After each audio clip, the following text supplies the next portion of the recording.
While referring to the sun and the moon in the Qur'an, it is emphasized that each moves in a certain orbit.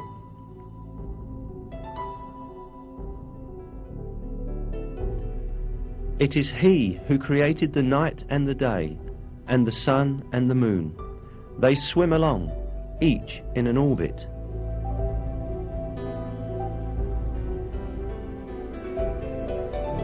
It is mentioned in another verse too, that the sun is not static, but moves in a certain orbit.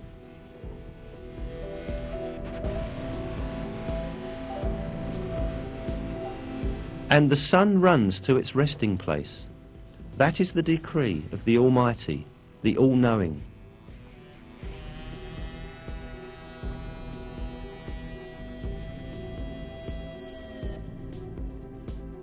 These facts communicated in the Qur'an have been discovered by astronomical observations in our age.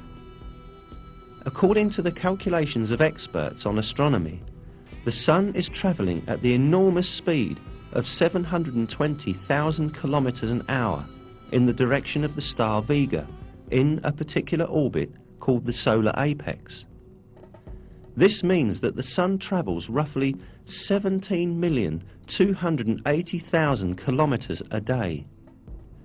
Along with the sun, all planets and satellites within the gravitational system of the sun also travel the same distance.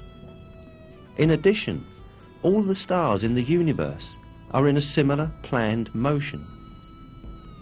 That the entire universe is full of paths and orbits such as this one is inscribed in the Qur'an as follows: by the sky full of paths and orbits.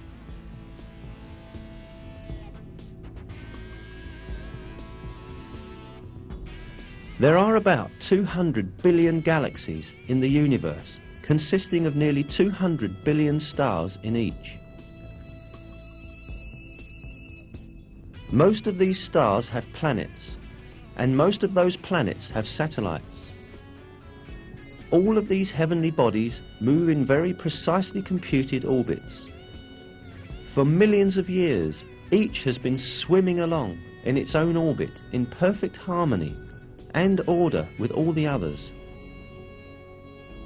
Moreover, many comets also move along in the orbits determined for them.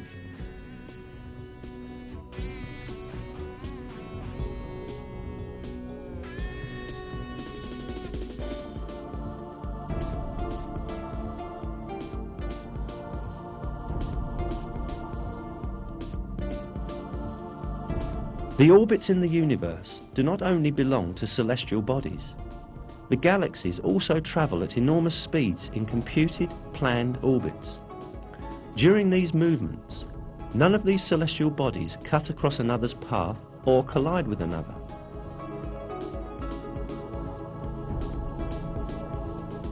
Indeed, it has been observed that some galaxies pass through each other with none of their components touching each other. Surely, at the time the Qur'an was revealed, humankind did not possess today's telescopes or advanced observation technologies to observe space in a range of millions of kilometers, nor the modern knowledge of physics or astronomy.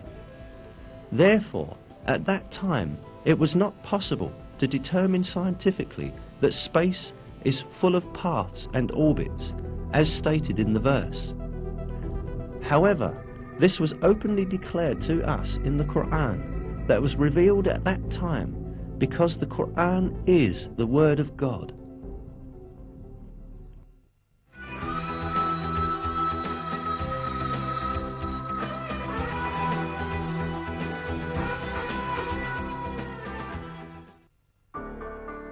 In the Qur'an, God calls our attention to a very interesting attribute of the sky.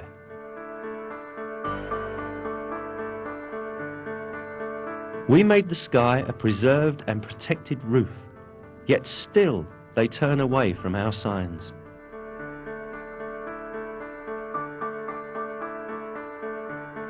This attribute of the sky has been proved by scientific research done in the 20th century. The atmosphere surrounding the Earth serves crucial functions for the continuity of life. While destroying many meteors, big and small, as they approach the Earth, it prevents them from falling to Earth and harming living things.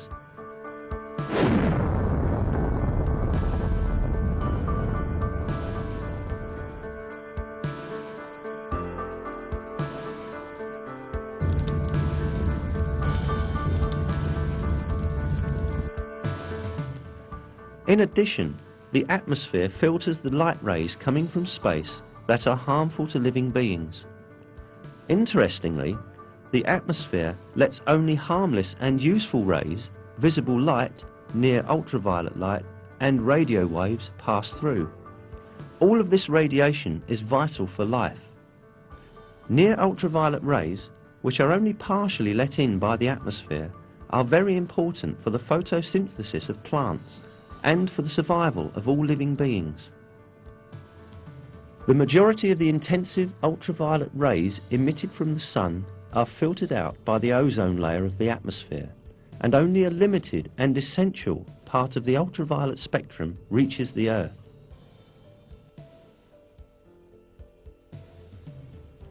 The protective function of the atmosphere does not end here. The atmosphere also protects the Earth from the freezing cold of the space, which is about -270 degrees centigrade.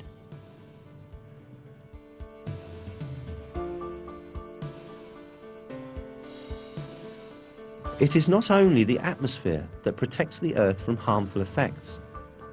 In addition to the atmosphere, the Van Allen belt, a layer caused by the magnetic field of the Earth, also serves as a shield against the harmful radiation that threatens our planet.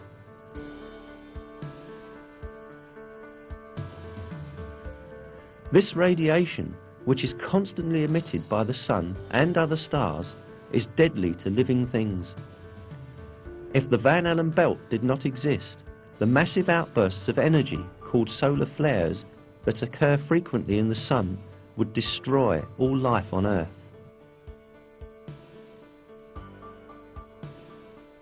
The energy transmitted in just one of these flashes detected in recent years was calculated to be the equivalent to 100 billion atomic bombs, similar to the one dropped on Hiroshima.